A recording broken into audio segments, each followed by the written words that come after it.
It's time to feel the rage. Welcome to Film Rage, where we talk movies.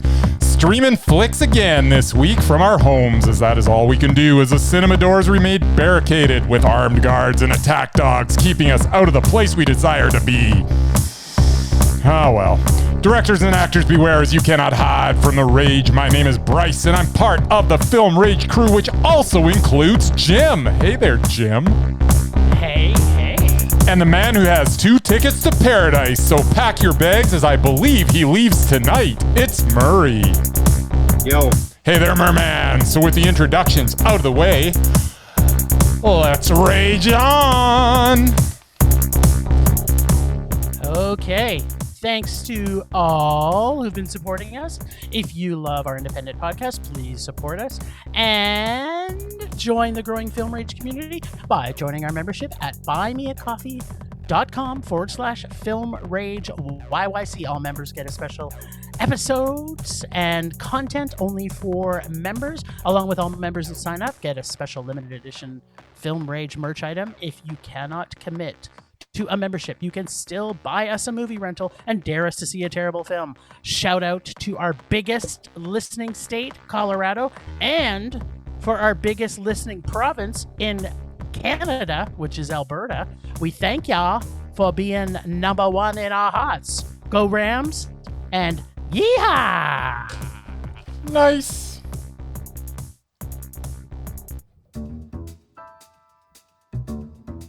Canyon Meadows cinemas are open for their delicious concessions. Popcorn, corn dogs, mini donuts, and more. Open Thursdays 4 to 9, Friday, Saturday, and Sunday 12 to 9 for takeout via curbside pickup. Just go to canyonmeadows.ca and enter your order. And by the way, by being one of our faithful Film Rage listeners, you can get 15% off. Just enter the promo code RAGEON. That's RAGEON to claim your 15% discount. Or, if you would rather have your snacks delivered, that is possible as well through Skip the Dishes, Uber Eats, and DoorDash throughout Calgary. For more details, visit canyonmeadows.ca. And here, CMC would like to thank you for your continued support, and we hope to see you again soon at the cinema.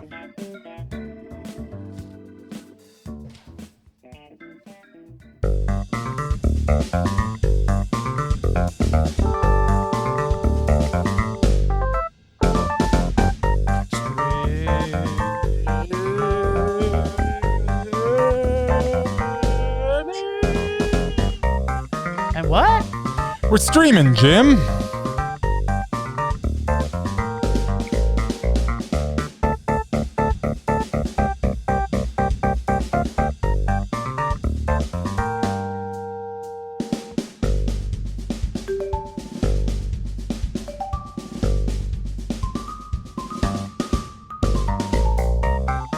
All right, so we started streaming this week. Well, at least I started with a little film that's on Netflix. Netflix, what's that? That is a streaming service that millions and millions of people use. It's actually Maybe quite even popular. billions. It's Maybe even suckered into. billions. Maybe trillions. Trillions. Wow. Aliens are watching Netflix. You didn't count the aliens, did you? Nope. Yeah, trillions is Sorry, actually aliens. it's a conservative one. I think that it might be Yeah. even more than that. Who knows who's watching? At any rate, Jeff Bezos. we watched The Woman in the Window, which is brand new. And it is a film from director Joe Wright that stars Miss Amy Adams, who is Miss currently Amy Adams, undoubted Amy Adams. and she's also Queen Turnip. The Queen of the Is Turnips. that what you get dubbed a turnip? Well, we'll see. Anyways, The Woman in the Window. Amy Adams plays an agoraphobic woman in New York who witnesses an apparent murder while spying on her neighbors. It has a decent enough build as Anna, played by Adams, partakes in a steady diet of pills and alcohol. She takes a particular interest in the Russell family who lives across the street. The eventual reveal of the killer was more than predictable. The last act was a terrible slasher-style showdown that was as uninspired as the performances of the film's entire cast. Even Gary Oldman could not save this film. And what was the music? Like, seriously, especially in the final act. I was quite disappointed to find out the score was by Danny Elfman. This was the worst music Elfman has ever composed. This was a mess of a film with mundane character development and an unimaginative climax. What little potential was there at the beginning of the film was forgotten by the end. This was Amy Adams, You Are No Longer Undoubted Rage. Now, Mr. Meanie Bobini. I need to tell you that I fucking love Julianne Moore. I absolutely love her. Well, then you loved about 3 minutes of this film. I'm just putting it out there.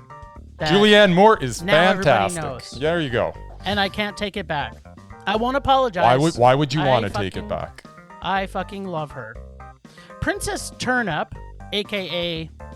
Amy Adams.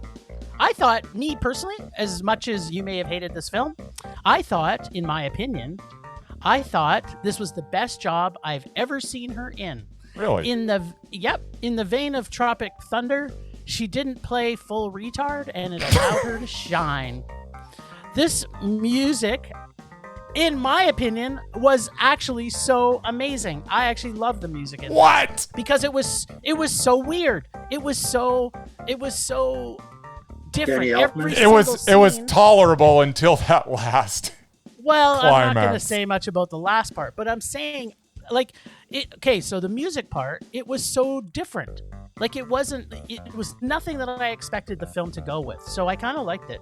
The whole journey to Looney Town with Princess Turnip on board was done in my pretty well. I actually really liked the layers and layers of the intrigue. Plus, Amy Adams got to kick ass and punch dicks. Also, who thought gardening could be so violent?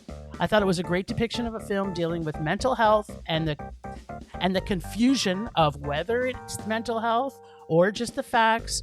Not sure why we did not get enough Gary Oldman, though. But we take what we can. I really like this. It was fairly turnip-tastic, but I couldn't get it to Mondo. Favorite line, "See you at the block party," by Mr. Gary Oldman himself. I'm surprised you're so generous with your rating. Huh. I liked it. I actually thought Wow. that I thought Amy Adams did an amazing job. I did find it predictable, but I thought I saw more emotion from her in this movie than I've seen in any movie I've seen her in.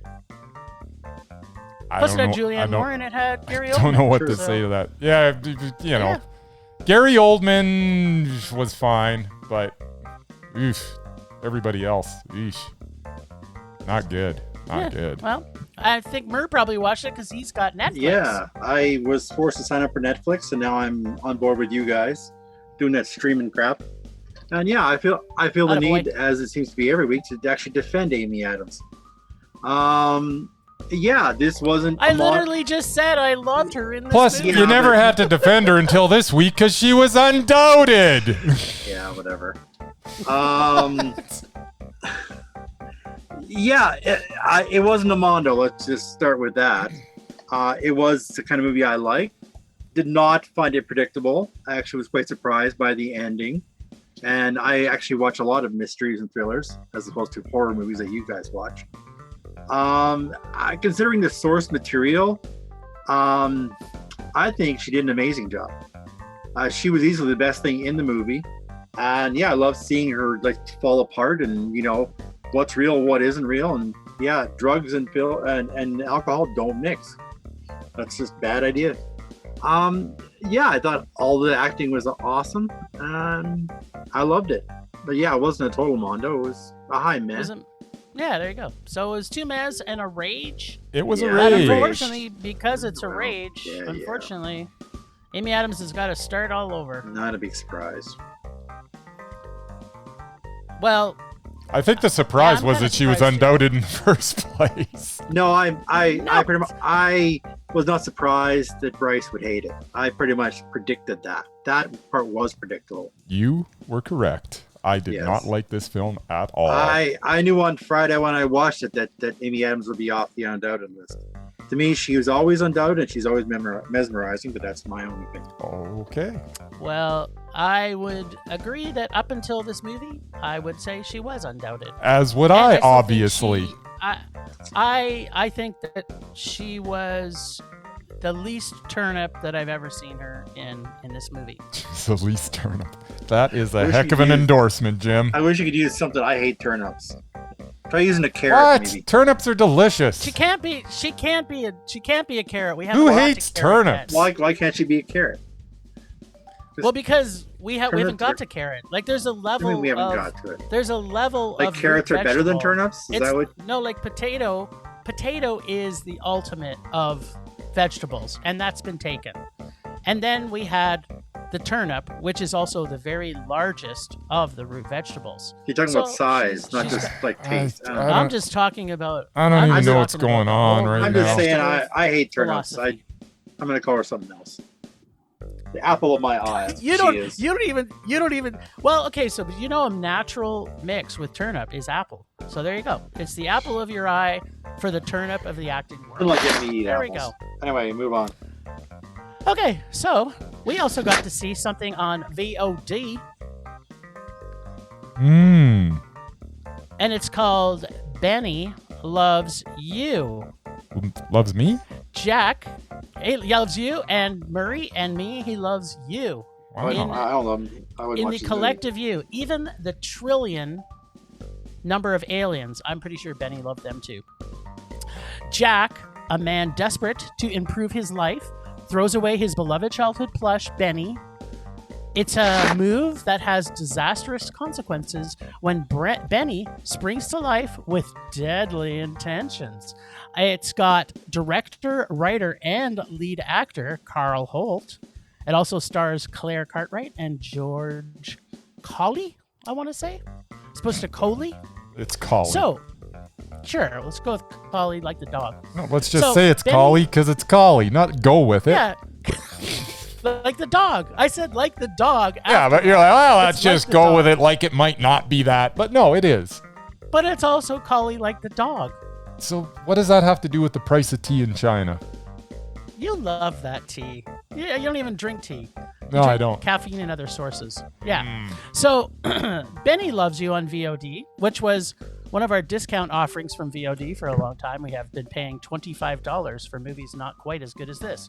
Had the worst creepy little fucker type on the planet right off the bat. The kind you want to punch in the face continually, and then voila, it happens, and life becomes fantastic. Wink, wink. You know what I mean? You know, when they punch a kid in the face and then rip their eyes out in the first 5 minutes, it's going to be a pretty awesome film. Every scene in this movie was fucking fantastic homage to horror films of the past. If I was not laughing my ass off, I was screaming, yes, this is awesome, including the banker character, which was so accurate. Again, wink, wink, as a banker. Chucky meets Grover, aka Benny, delivers on so many satisfying levels. I now have faith in the subgenre of horror films, which I'm calling murderous toys. So many funny, stupid, funny parts. And if you were not looking very closely, you would miss all of these little things that Jack caught. For example, Jack gets caught in his office, misses the water bottle, and how his parents die, or Jack coming out of his room after Benny comes to life and he comes out with a lightsaber as a protective weapon. So many back-to-back stupid, hilarious parts. It's like a fucked up Energizer bunny who keeps going and going and going and going. Had almost every horror influence from every horror movie ever made. but still made it funny, entertaining, and cute as a killer little button. I thought it did get a little bit old near that we got to the end, but the film was such a fun ride all the way through it. Can't wait for a sequel. And you know I've never said those words. It was Mondo. What? I love this movie. Yeah, I think it might have been made for me. you know what? I barely remember the damn thing. I just... Oh, that good. Here are all my thoughts on Benny Loves You. I remember the glee that Benny had as he was killing. Wish that glee was more infectious. The gore was over the top. The absurdity was also over the top, to the point that it was entertaining. I'm not going to deny that. But the film is ultimately just forgettable. I honestly don't remember much of what I watched. It was mildly entertaining, but it was a mildly entertaining 94 minutes of meh. Yeah, well, you'd be wrong. I'd love to expound on like stuff, but honestly, I don't even remember. How did you not catch all of the inside jokes? Like, there was so many inside jokes paying homage to so many. I'm sure in the moment I probably did, but I was just unimpressed. I was unimpressed. I think I laughed a few times, but ultimately, just... I laughed the entire movie. I could not stop laughing this entire movie. It was meh. Ask me in a year if I've seen it. I'll say, I don't know. I might have. I have a feeling maybe, and I'm just thinking this maybe, perhaps when you were watching it, you weren't in the right frame of mind. Yeah, that. I know you're reading my mind right now. And you were not in the right frame of mind. I think I was in a fine frame of mind. It was late at night. I was sitting there watching it by myself. And if ever there was a good frame of mind to be in, I think I was there. I was ready. I was ready for Benny. I was ready for Benny to entertain me. And how did you not love even in the first 10 minutes? When the mom slaps that little... I didn't dislike anything. It's just it wasn't memorable. Oh man. It was it was the definition of meh. I might buy it now. That's what I'm going to do. Excellent. Okay, excuse me. I'll be right back. No, you can't buy it now. Oh, okay. I'll wait till later. Yes. Let me wait till later. Okay, well, we also got to see something on our favorite streaming service, which I'm going to put this out there right now. Shudder, if you ever listen to us, can you please just sponsor us?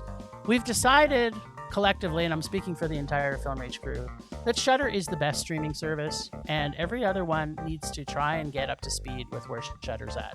I'm just going to say it. I like Shudder a lot. I'm in love with Shudder. They used to frustrate me, but now they just give me joy. It's pure joy. Joy. Yes. Joy. To be honest, I mean, I hate to beat a dead horse, but Fried Berry was worth the whole year's subscription.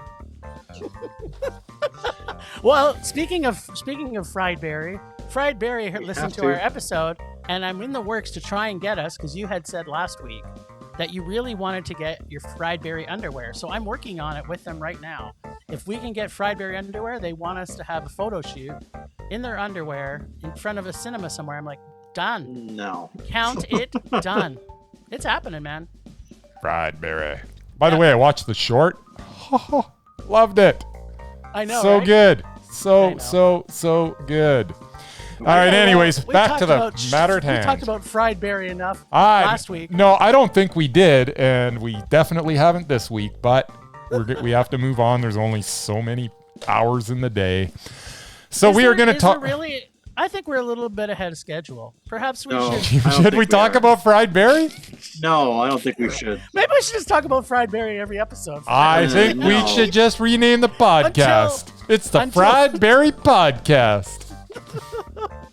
We can watch it every week, and we can just discuss it again and again. I like it. We should make a special, just actually weekly segment where we say one thing that we liked about Fried Berry. I like it. Anyways, sorry, what was the streaming service, Jim? Shudder. Dum. Thank you. All right, so it was The Funeral Home that we watched, aka La Funeraria. Nice. It's the story of Bernardo and his family amongst the supernatural entities that inhabit his home, which is also the same structure that he runs a mortuary business out of. Tonally, it is perfect. Pacing is very good. Love the way the whole movie was lit. The performances were great. The music was spectacular. The overall story was meh. The closing scene almost makes up for the tedious journey to get there, but not quite. This was a very interesting concept with a metric ton of potential, where everything resonated perfectly except for the actual story. Ultimately, it is a style over substance meh. And that's all I got to say.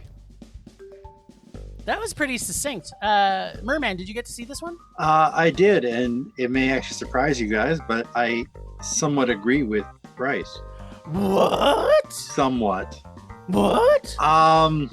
My summary of this film is I see dead people, and apparently I dance for them. That is what I take away from this film. It was slow. I kept waiting for stuff to happen and waiting for I've seen Poltergeist and all these other movies about possessed and houses and ghosts and that kind of stuff, and I'm like, where is it? Like, what is this thing that's causing the problems? Like, were you expecting to see Maggoty Chicken somewhere in the movie, Murph? No, I thought I would see more supernatural crap than I actually did. And yeah, I felt like the daughter about halfway through. I wanted to check out of the movie too. She actually checked out. She just left. I'm like, yeah, that's the smartest thing I've ever seen in a horror movie. You just leave. You just leave. If the shit's happening in the house, you just leave. That's the biggest answer. When the house says get out, get the fuck out. He's the smartest one in the whole movie. Was she though, Marie? Was she though? I don't know. I disagree with the ending though. The ending I thought was stupid. Oh, I love the ending. Oh, so stupid. That almost turned me, but not quite. No, that turned me the other direction. I didn't mind it up until that point, but it's like, oh, this is a stupid way to end the movie. That dance was fantastic. Whatever. So yeah, just a meh. It was okay. Plus, me and subtitles, foreign movies, not my thing. I think you can actually put the Shudder films on dub next time, Murr. I don't think you might get to hear. You might get the American. The Americanized version of that film. I don't think you can. I think you're wrong there, Jim. Well, I'll look. You are incorrect. It wouldn't have saved the movie anyway. Didn't save it for you, but let me tell you what I thought of this ghostly little number. Okay. I'm like, first off, the CLF, who's fucking annoying, invisible people walking in the dirt, giving love and admiration to the dad, terrorizingly sweeping music and atmosphere, CLF going to the bathroom in a bucket, naked dead things playing with hamsters. I have no idea what's happening, and I liked it. In fact, the first 3/4 of this film I found so original, so quirky, and just the right amount of strange. It was so well done. The atmosphere, as Bryce had alluded to, was as thick as ghost jizz dripping over everything. So much creep, and still I had no clue what was happening, and I didn't care. I wanted more. More, I tell you. More. The great ghostly sex, pants down, full arching ghostgasm, at the same time as a monster attack. This has stuff in it that you just can't pay good money for. This film just building and layering. I'm totally confused and yet totally tuned in, creeped out and thinking, what the fuck? Creepy chained room with monster hands? And we are only 40 minutes into this. I was like, how? They just accept the fact that ghosts live with them and they're all okay with that. It's a thing for funeral homes, I guess. Maybe that's just what happens in funeral homes. Must be mentioned, and I'm not too sure why. There is apparently 3 places that you can go to the bathroom at this funeral home. Number 1, in the outhouse. Number 2, in the bathroom. And number 3, the bucket. Okay, so right up until they fucked up the end of this movie, What? I was loving everything. But then it made a real bad turn. Nothing can harm you. Don't leave the circle. I'm here. I'm all powerful. I think this house is clean. Or let me say, this house is clean. Like Poltergeist. Then I'm like, what the fuck happened? Yes, I know what the fuck was a common thing I was saying through this entire movie. But beginning of the film, it's all what the fuck for what's happening. And I love it because the story was so unique and intriguing. And at the end, I'm like, what the fuck? This end was so really stupid and made no sense. When the Ramona character entered the movie, this is where the movie went bad. So lots of random ghost stuff, dripping in atmosphere and fucked up weirdness that only weirdos who live in a funeral home can provide. Then what I guess is an all-powerful psychic comes to save the day. Then dumbness ending, and what could have been a great creepy fun time turned into a great majority of a film into a meh for bad endings. Plus, the CLF, as usual, ruined everything. Oh, the music was sweet and pretty much non-stop atmosphere. Damn endings. This was so close to fantastic. And then Ramona entered the screen. It was like, it made no sense. Her whole character made no sense because, you know, she's, I always hate it. I have a feeling that the writer, who was also the director, who's also, wasn't it the same writer and director? It was, Jim. No. Yeah, it was. Yeah. So I think that he had too much control in this film, and I'm going to talk about this a little bit later in my rage. But the ending, they didn't put enough thought into it, so I think it kind of ruined it from a mondo to a meh for me. I get what you're saying, Mur. So you know what that is, Bryce? What is that? Oh, I know what that is. That's the sign from... Doesn't read sign language, apparently. No, that's... Isn't that the same symbol from the Hunger Games, too? No, not quite. I'm pretty sure it is. I think it's 3 fingers. I right? think it's... No, not like that it is. Shabba, shabba, shabba. Shabba, shabba. Whatever. Okay, we got a triple meh there, people. Triple meh. Nothing but meh. For different reasons, apparently. But Yes, still we all same arrived at the boat. same place, and we all like different parts of the movie. Exactly. It's very No. strange. I have to say, just leave this movie with one final note. What's that? That I really did love the fact that the main actor got to have a ghost-gasm. Because that, to me, was like the biggest surprise. It was like, what's happening right now? And then I'm like, oh, he's getting a blowjob from his ghost. It was awesome. And that's the note you want to leave on. Yeah. All right, so from there, Yeah. we watched a movie that is playing at HotDocs.ca. Yeah, All it right. is, man. It is. Excellent. Until May 27th, I am told. Is this correct, That is Jim? true. All This right. is very true. And its movie is called His Name is Ray from 2021. Yeah. And because we are buddies with gat.ca, the promotional company, we get pre-screenings of these things, which I love. Nice. So, Ray used to be a sailor, but now he lives on the streets of Toronto. For years, heroin has been more important than home, family, or even life itself. But Ray dreams of getting back on the water and in the ultimate achievement of the oblivion he craves, sailing away from it all.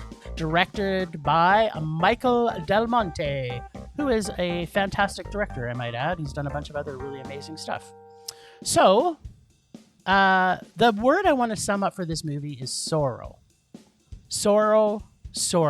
This film is raw and unfiltered. You want to know what living on the streets looks like? Look no further. Alcohol, IV drug use, panhandling, depression, and friendship. This has everything you did and did not want to know about one man's life on the streets. If you are human and you see this film, Your heart will break, and I can't explain the sorrow levels this film took me to. I know people who live in shelters, but this film is not the film about shelters. This film is the streets. This film gets super hard to watch. Every minute this goes on, it's more and more hard to watch. It's depressing and heartbreaking and sad. It's like watching a human train wreck, and you can't do anything but watch and get more sad and heartbroken. I was on the edge the whole movie, and the music just intensified the edginess of this film. Interesting how even though all of Ray's despair, he always seemed to be on a mission, non-stop, always moving. The only few times that they showed him not moving or going somewhere was when he was resting for a very small period of time or he was doing drugs. This film will move you. It will shake your beliefs and thoughts about the homeless. This film was painful to watch at times, but it is also Mondo. Did you watch this, Murray? I did. What'd you think? Little backstory. I spent the last year and a half dealing with people just like this guy in my work life, drug addicts and homeless people. So it was a little too close to home for me. And I can sympathize with his plight. I really couldn't feel much for him, because it's like he did it because he did drugs. Like, it wasn't like, he was a stockbroker and he lost his job. It's like, basically drugs did him in. Like, he couldn't get clean, and he didn't seem to want to help with anybody. And all the people he hung out with, like the homeless people, the guy that robbed him has his own apartment. I don't know how that even works. He's not even homeless, but he slept with them in his tent and stole all of his stuff. Like, you actually let somebody into your tent and they steal all your stuff in the night, then yeah, you pretty much did it to yourself. Like, don't trust people. I just didn't really enjoy it. I mean, I'm sure it was a Mondo for everybody else. I just didn't really like following this guy around.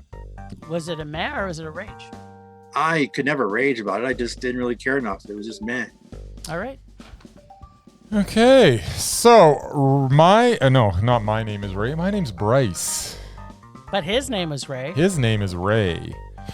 An uncompromising look at Ray. He is homeless. He is a heroin junkie. The doc pulls no punches. There is no illusions that his life will get better, as there seems to be comfort in his daily grind, as sad as that may seem to the viewers of this film.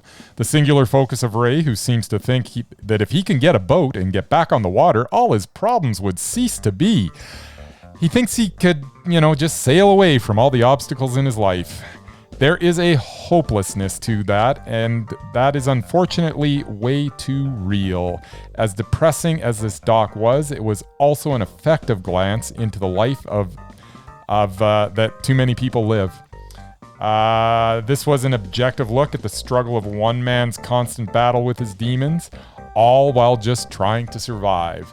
This was a very, very, very real Mondo.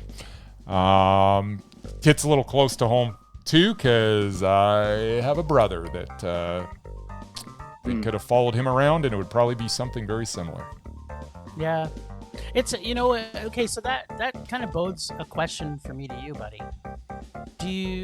Watching this movie, like, obviously you knew what your brother's lifestyle was, but how, when you were watching this, how did it make you feel were you bringing up emotions from your brother, and how do you feel about it? Actually, as I was watching it, the doc was actually so well done that I was focused on Ray. And then once the doc ended, it all kind of came down on me that, man, I just watched a doc about my brother. So and in the moment, it was. I wasn't an emotional mess, because I've dealt with that. Dealt with it. And it is what it is, and there's nothing I can do about it. And he, just like Ray, he doesn't really want anybody's help. My brother also has some other issues as well. Honestly, watching it, I was so focused on Ray because this was so well done that I didn't think about it much. But it definitely hit me after the film was over that there was a definite parallel there.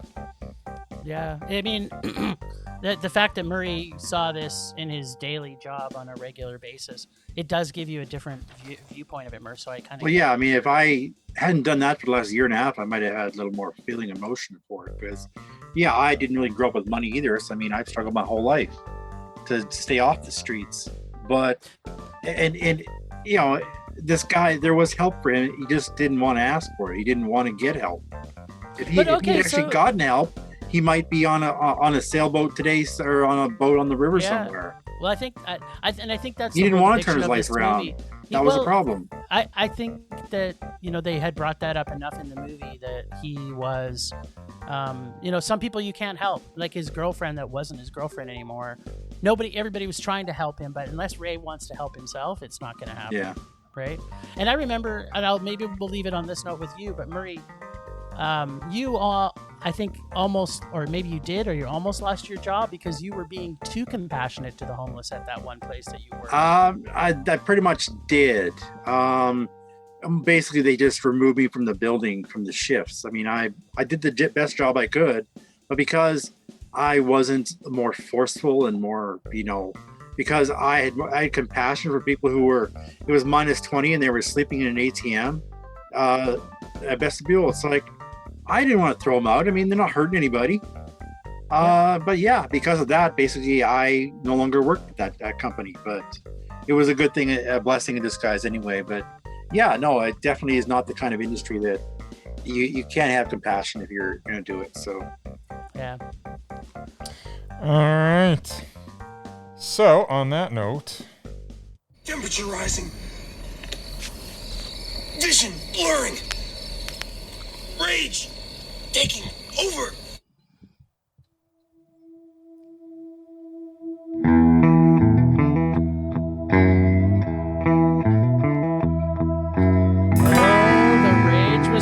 Today, people. The rage was real today. I loved the atmosphere. I loved the drippy gooiness that was the funeral home. But I think this is another situation where we have a writer, director that needed either to take one helm or the other. I do not like it when we have what I would guess I'd consider sloppy writing at the end. That it just infuriated me because this movie should have been a super mondo, and I just think that they just dropped the ball and made it too convenient at the end. So for that reason, I'm gonna say directors and writers, if you're gonna be the same, if you're going to do the same thing, if you're going to be it, first off, I don't think it should be your first film. I think it should be like your fifth film, maybe. Be the writer or be the director, or be the director and not the writer so that you can bring that vision. But if you're too close to the project, I think there's a great chance that you may not get it. I kind of want to see more about what Mauro, Ivan, or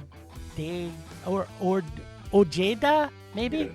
Yeah, sure. I kind of want to see more of what this guy does, because he knows how to bring the atmosphere. I can tell you that. But like sometimes you gotta drop one ball to pick up another, and I think that's my rage this week. Mauro Ivan Ojeda. Sure. There you go.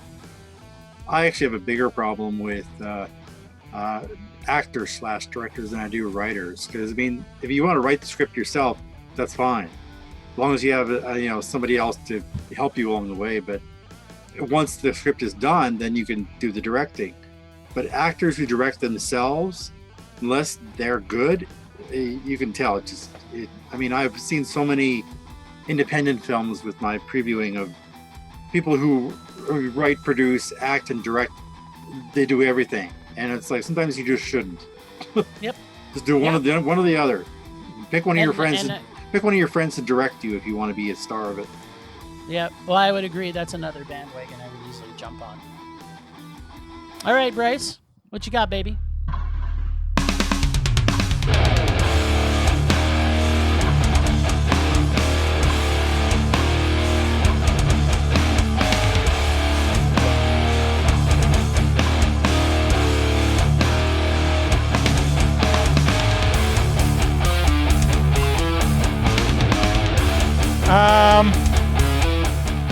Yeah, I don't got much.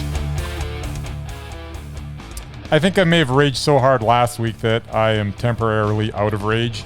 Although the fact that Danny Elfman's score for The Woman in the Window was so ineffective, contrary to what Jim thinks, and probably the worst effort that he has ever put forth, contrary to what Jim thinks, for a film that this made me a little angry. Come on, Danny, you're better than that. Your job was to elevate the subpar writing, definitely subpar writing, and lackluster acting. Oh, the acting was not good.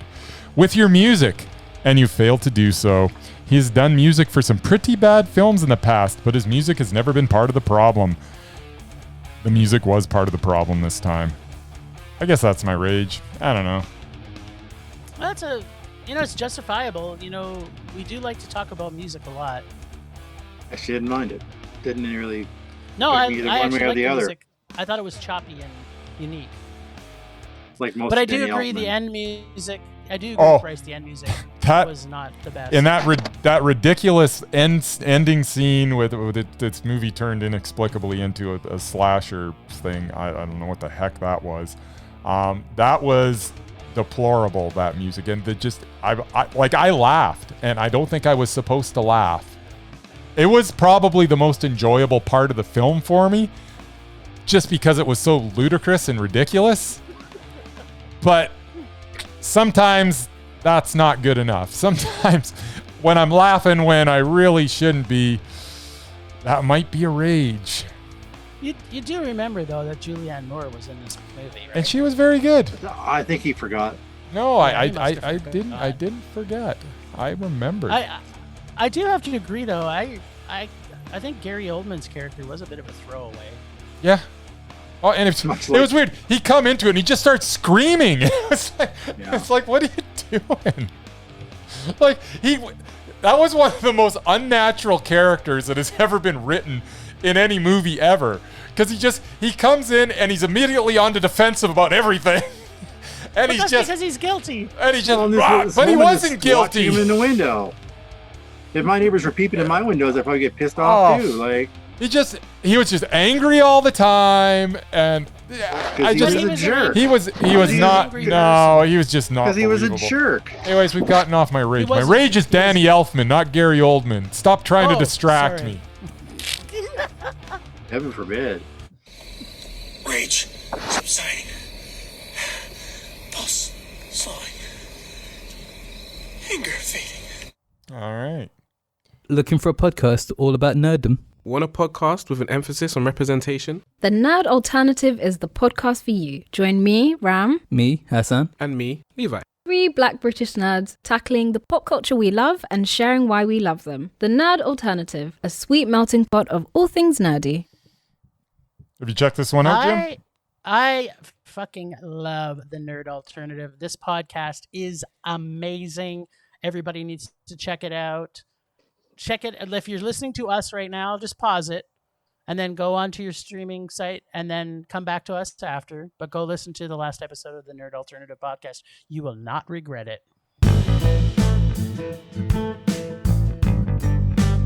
Okay then. Well, this week it may surprise you, and just a little forewarning. I actually borrowed this from an article I read online. Doesn't mean it wasn't, accurate. Please, someone, let's finally get Amy Adams her Oscar. She has had, you let me finish. She has had 6 Oscar nominations without a win, and on paper, The Woman in the Window could not actually put her over the top. Unfortunately, hard for me to say, thanks to a troubled production and iffy source material, she may be waiting a while longer. Only thing worse than a talented actor repeatedly being denied a long overdue Oscar is seeing the same actor resort to any means necessary to break their losing streak. Take Leonardo DiCaprio. His solution was to get tossed around like a rag doll by a CGI bear and eat raw bison liver. There's no doubting Leo's commitment or talent, but let's face it, nobody remembers The Revenant for anything other than the grueling ordeal that finally got him his Oscar. I remember the whole thing. I loved the whole Yeah, thing. Meanwhile, I remember it was a rage for me. I Glenn love Close that has- movie. Glenn Close has now received 8 Oscar nominations without a win, which unfortunately ties her with the late Peter O'Toole for the worst Academy Awards luck of all time. Should have won It was for actually Albert really- Nobbs. It's actually a relief that she didn't end her streak this year for, of all movies, Hillbilly Elegy. Now, Amy Adams, you may laugh at this, is a generational talent and jack of all trades movie star. I just look at her versatile body of work, from Enchanted to her role in Vice. She always puts in a good performance, and yet the Oscars managed to elude Adams, who's now up to 6 nominations. It was some consolation the Academy didn't even bother to nominate her for Hillbilly Elegy, a shameless and trashy piece of Oscar bait that none of the actress's usual depth and nuance. But for Adams, as with Close, the message was clear: I want that Oscar, and I'll do whatever it takes to get it. And which is why they pick projects like that. If the Academy actually recognized the best film performances in a given year, this wouldn't even be an issue. She was exceptional in Arrival. Emma Stone actually went on to win that year for La La Land as the person who patiently listens to Ryan Gosling rant about jazz. And Adams was snubbed by the Oscars entirely that year. Now, the Academy loves it when a movie star does the absolute most. I understand why she was drawn to a starring role in Woman in the Window. It was an adaptation of Daniel Mallory's best-selling novel of the same name. Rear window illusions aren't hard to spot, even if you don't actually spot the actual movie playing in the movie. Unfortunately, there's been more than a fair share of controversy. In a 2019 interview, the writer actually was exposed for lying about having a brain tumor, his mother dying of cancer, and his brother dying by suicide. He lied about all that, the guy who wrote this. Not to mention his book borrowed liberally from the 1995 copyright thriller Copycat without giving it credit. The film actually began production a year before all this stuff came out. There were all kinds of reshoots that left the writer actually saying the experience kind of sucked. That's what she said. The original production company, Woman in the Window, 20th Century, was sold the film to Netflix last year. So what could have been a big, box office thing for Adams became a disaster. But the movie's issues are no fault of its own, of its star. She gives it everything she has, only so much she can do. And a movie so jarring that her downstairs tenant actually goes from being nice to threatening her life in the space of a half an hour. Given her number of snub performances, I'm starting to believe Adams has some kind of curse. If logic prevailed, she should have won an Oscar years ago for Junebug, Enchanted, Arrival, The Fighter. Take your pick. She might be not doing herself any favor lately with her project choices, but let's just hope that she'll find the right movie and the right role to finally get the award. All right, rage on, Bryce. No, this is the Murman Minute. Yep. We don't want to judge your thoughts, Mur. I think up until that last movie, she was undoubted. There we go. I'm just not ready to take her off for a movie that wasn't her fault. She did the best she could. That's not how it works, Murray. We've Not been how it over works, this. Murray. Yep. Whatever. If you choose to be in a movie and it's not great, then that's what happens. And if you choose to be in 2 movies that are just okay, that's another reason. And speaking of the lists, we are going to talk about Thomas Vinterberg because we need to get, I want to say, 3 Mondos out of this, don't we? Am I right or am I right? I don't know. Are you right? I think so. We're talking about the command then? This is what we're talking about? Yeah. Yeah, we are. So if the command... Because What was what was it sandwiched with? Okay, so it was sandwiched with Druk, or another round. Which was meh. Which Murray gave it a Mondo. You and I both gave it Maz. And So we aren't moving any forward, which we kind of went further past this. But this is the movie that's the stopper. So, Murray, did you get to see The Command, or have you seen Yeah, it? I did. I get to start? Yep. All right. Was it Mondo? Absolutely.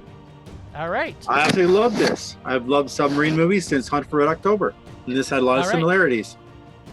For me, it was like Apollo 13 underwater, except the Russians were basically incompetent. And it had Max von Sydow in it. I mean, that was a shocker. It was an excellent thriller. It was very well acted, and Who was also evil, by the way. yeah, he was evil. He plays evil better than anybody. Yeah, I was on the edge of my seat the whole time.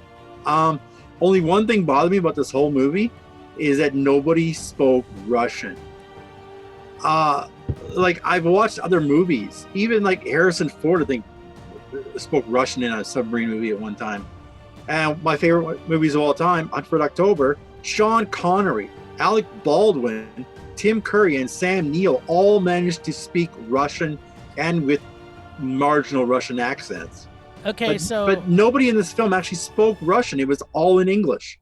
I'm 100%. Okay, so I'm going to completely argue with you there because that is literally one of the things that annoys me the most of any movie subtext is when you have a movie and they expect you to have an accent for that particular. Well, it's not even the accent, just speaking the language. Like this was the Russian Navy.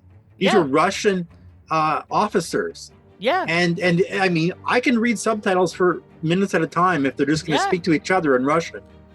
But they spoke to each other in English. That's the only thing that bothered me. But it's still a Mondo, but that just bothered me.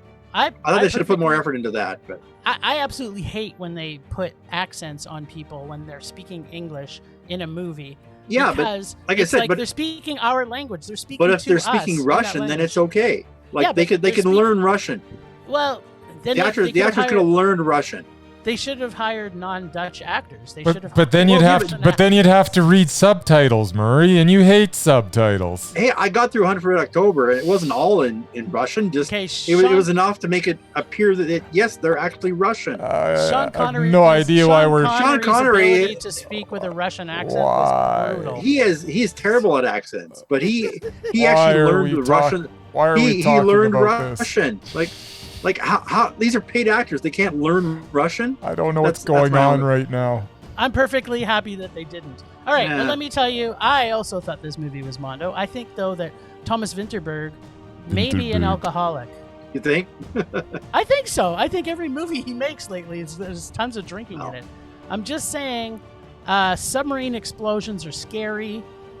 I liked the full coverage of this story above and below deck. Underwater scenes were super cool. And I love the fact they did not stray from the real story that this movie was told by. So after watching the movie, I went and read about the actual events. And, well, they made minor changes because of the film, but it stayed pretty much right on target. So we don't want to spoil it if people haven't seen this because there's a big spoiler at the end that helps you stay on your seats. So don't read the true story of the command first. Make sure you go and watch the movie. And then go look at the real story. How okay. I think that most people would have known about this going in. I didn't know about that. Okay. I had no idea. Okay, well, then I guess I'm in the minority because as soon as it started, I'm like, oh, this is about that. Yeah. Because you read. Oh, I guess so. So I watched The Command back to back with His Name is Ray. What a depressing double feature. Yes. Yeah, I bet. Anyway, The Command paints a picture of despair as clearly as can be. As I watched, Vinterberg steered my emotions exactly as he intended. He made me laugh. He made me angry. He made me hopeful, even though... So I'm going to spoil things, even though I knew the final result, because everybody knows. I don't know what the heck you guys are talking about. How could you not? Anyways, ultimately, this film was Mondo. Vinterberg is still on deck for Undoubted, but we still got some work to do. Let's break it down. Let's go down the list. So we got he's past Druk / another round. Yep. He's got The Command. Yep, The Mondo. Commune was Mondo. Yep. The Commune was Mondo. Far from the Maddening Crown was Mondo. Yep. The Hunt was Mondo. Yep. And here's where we fall off because I don't think I've seen anything else here. Really? You didn't see Metallica, The Day That Never Comes? That is not a full 10 minutes feature. short? I don't. What are you talking about, Jim? You've brought this up back-to-back weeks. Do you got like water on the brain? Is there something wrong with you? It's I'm on just- his film just- credits. You got called I'm out just for it trying- last week because it's not a feature, and then you do the same thing again this week. I know. You need I'm to just go. trying to bother You need to I'm go warming to the you up. doctor and have your I'm- brain I'm- looked at because I think there's I'm- something wrong. I'm warming you up for.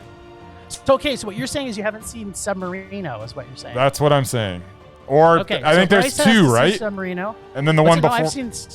I've seen Submarino, and The Hunt we've both seen. It's a Yeah. Mondo. But that they're go 8 back though. There's 2, Okay, so right? 1, Submarine. What's 2, below? 3, 4, 5, 6. A Man Comes Home. I haven't seen.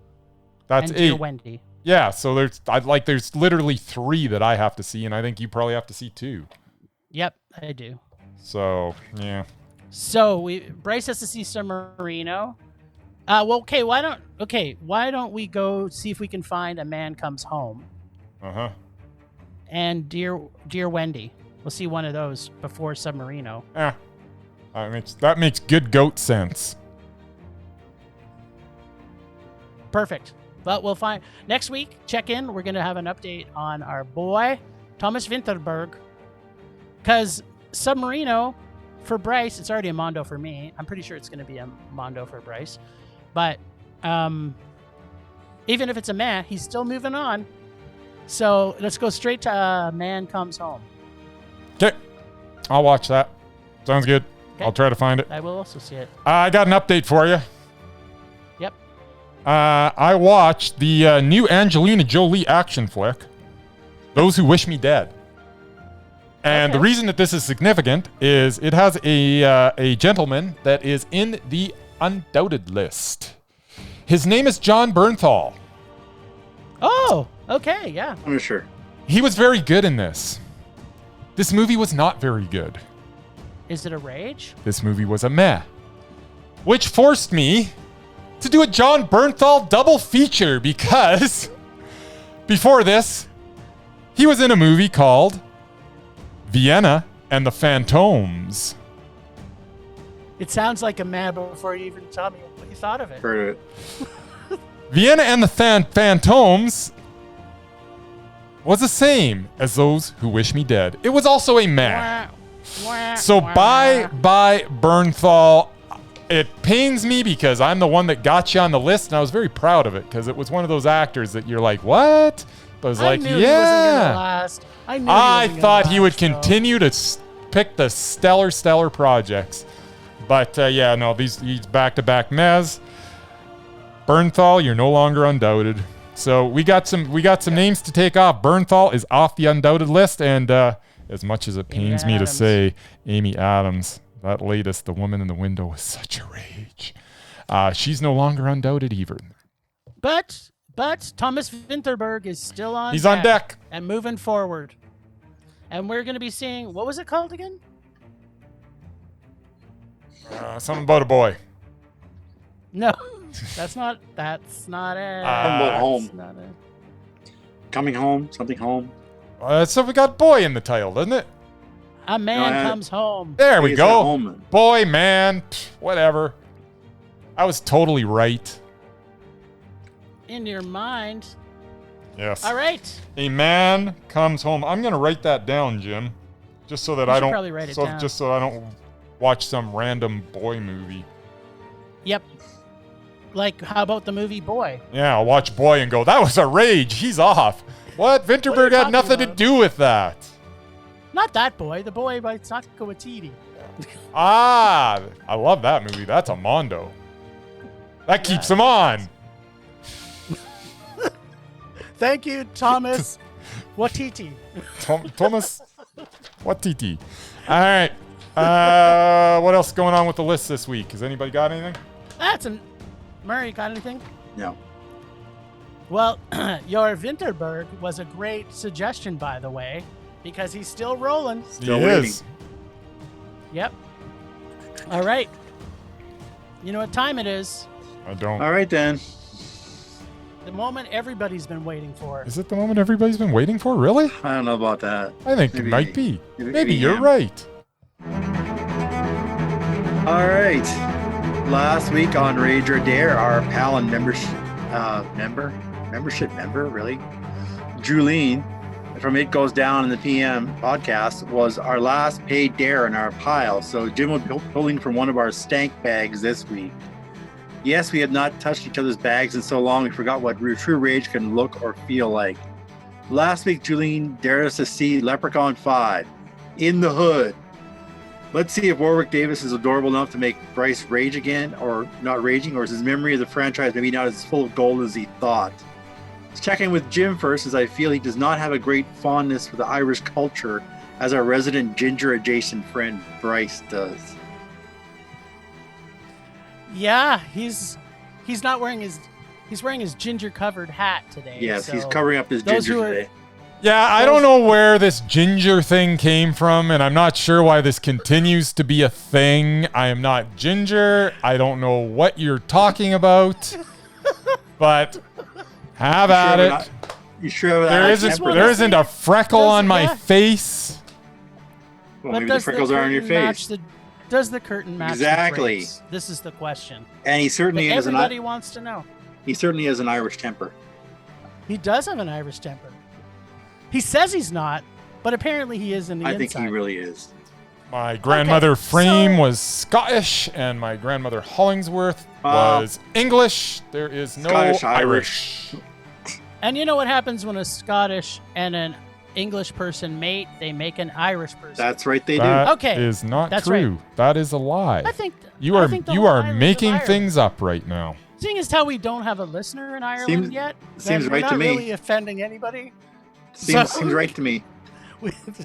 Sounds pretty right to me too.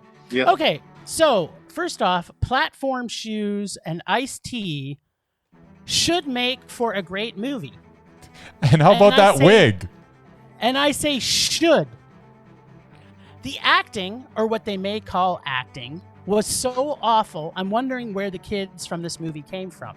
This film was so awful, I thought it was a Tyler Perry production. The killings were awful, and the budget must have been maybe $2,600, and that's being generous. And that includes the Leprechaun makeup bill. Every scene was painful to watch. I don't know where to start. I mean, I love Warwick Davis just as much as the next man, but this is the kind of slasher film. Oh, wait a minute. Was this actually a slasher film? Wasn't any slashering in it. No. I did like it when the leprechaun sticks the wood door, but oh god, everything about this movie was dumb. And what the fuck is with the force, and I say the force like powers that the leprechaun has? Sometimes he's got leprechaun powers, sometimes he doesn't. Ah, you It's just kind of nitpicking. like, dude, either have it or don't have it. Basically, a terrible journey of one bad acting stage set to another bad acting stage set, and the stupid leprechaun powers were so dumb as fuck it made me angry. The stupid rhymes of the stupid leprechaun got stupid real fast, and I meant real fast. And I'm sorry, but really, the leprechaun let the people who stole his shit live, but then he kills Mr. Young, the only Asian in the whole movie? Whatever. The only funny thing on this movie was the grandma dream sequence. There was a favorite line, though, and it's the only line that Warwick Davis says that was actually funny. I'm here to claim me gold. Shillings. Now give 'em back or there'll be killings. That was gold. That is gold. This wasn't funny. This wasn't scary. This was exactly what our listener, Julene, dared us to see. It was a rage. This movie was awful. It was a rage. For It was some a super people, rage. for some people, I'm sure it was a rage, but was it that bad? It was awful. How could you not think anything Come about it was terrible? on, it's Warwick Davis. It there wasn't was that not- bad. Oh my God, you can't make exceptions for Warwick Davis, but But- As an but you can aside, pull- you brought up Tyler Perry, and I forgot to mention it. Tyler Perry was actually in that Angelina Jolie action flick too. I so don't- you're saying if Tyler Perry makes another meh, he comes off the doubted list? Yeah. So if his next film is a meh, Tyler Tyler Perry Perry might not be doubted. because he did Okay, did like can a 2-minute cameo in this Can we movie. stop? Can we just stop the insanity that has become our podcast? Like, Bryce is taking people like Tiffany Haddish off our doubted list. He's now considering taking Tyler Perry off the doubted list. Which, if I remember correctly, It's when all Tyler on Perry got Tyler added to our- Perry. It has when nothing to do with me. Tyler Perry got added to our list. Yes. I seem to remember Bryce saying that there's no possible way that Tyler Perry could ever get off that list. Hey, as long as the next movie that he's in, he either wrote or directed, there's no way he's coming off. But if he does another cameo in a an okay flick, then I guess he comes off. Unfortunately, it has nothing to do with him, but that's the way these lists work sometimes. What were we talking about? Okay, while you're hopefully talking about how terrible this movie was, which it terribly was. Leprechaun 5 in the Hood was not quite as good as I remembered it. All right, finally. It almost seemed like they turned down all the violence and the gore down to about a 3 when it needed to be about an 11. It had a very made-for-TV feel. The humor was little flat for the most part, and at times It was non-existent. At times it was a little racist. But I still enjoyed watching Warwick Davis running around dressed as a leprechaun. How can you not enjoy that? This is Warwick Davis. He's a leprechaun. It's great. Just go back. Can you not just go back and watch the movie that made him famous? Because that movie was fantastic. The first Leprechaun? No, guess again. One that even I saw. Yeah, Willow. The only That's good movie it. he's been in. Oh, wait, no, yeah, he was in a bunch of Harry Potter. He was in a couple Star Wars. Yeah, he was Yeah, in he was in he's Hitchhiker's in Guide. He's in the Pretty sure he played Hitchhiker's Art. Guide. Didn't he play Art too? No, he was. So that was Kenny Baker. Yeah, sorry. no, he was an Ewok. No, man. he wasn't even. No, yeah, Yeah, he was. sort of. He was sort of an Ewok? No, he was an Ewok. Yeah, I guess. What do you mean, He you was in guess? He was in Rogue One. That's the important. There you thing. go. That's the one I remember. The best Star Wars movie ever made. There you go. Anyways, what were we talking about? We're talking I don't about how remember. terrible this movie was. Oh, You're so just making here's the excuses thing. because you So like Warwick I Davis. remember kind of liking this In the Hood thing, but it was bad. It wasn't. It was, it wasn't. It was a rage. Do not. Eh, Okay, if eh. you give this anything but a rage, Nah, it wasn't a rage. you So, have a Here's the thing. sense- I followed up after I watched part 5 by watching part 6, Leprechaun Back to the Hood. And it was a little better, but it still wasn't great. These weren't rages, though. I can understand why some folks may see them that way, but they are still nowhere near bad enough to warrant being part of this segment. I will say, though, after watching these films, that you can pretty much stop watching this series after the first 3 films. As much as it pays me to say, even part 4, Leprechaun in Space, was a bit of a turkey. I am now Are just... you making that up? No, that's part That's 4. an actual movie. Leprechaun in Space Oh is a my movie, my every friend. slasher God. movie has an in space It seems movie, Murray. like a can't miss concept, but it actually yeah. did. It amazingly did miss. The only in space movie I ever want to see is Machete in space. Machete. Otherwise, every other space movie can just Well, the trailer looked fantastic can- at the end of can Machete fall to the Kills. ground like gravity.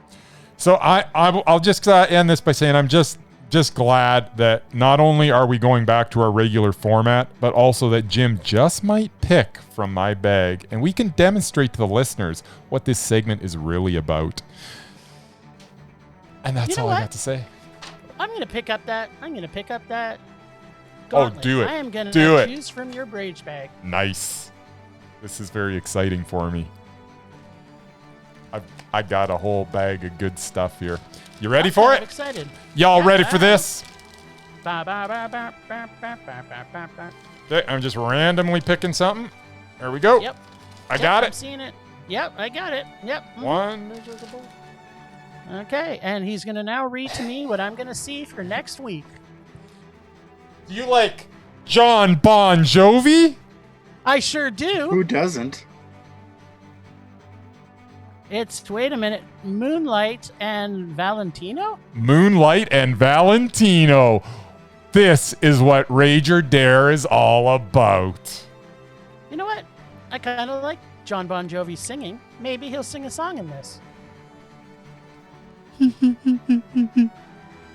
Well, let's hope that just like the last musical singer that turned actor from your bag, that I can still get this movie. Or you're going to be having to hunt for Glitter and Moonlight and Valentino, unless Murray can find it in his $2 bags of movies. No. All right. Well, if you can't, I will be glad to pull another one from my bag. But I think you'll Right. find it. I'm going to try as hard can be. As hard as Ghostgasms. Okay.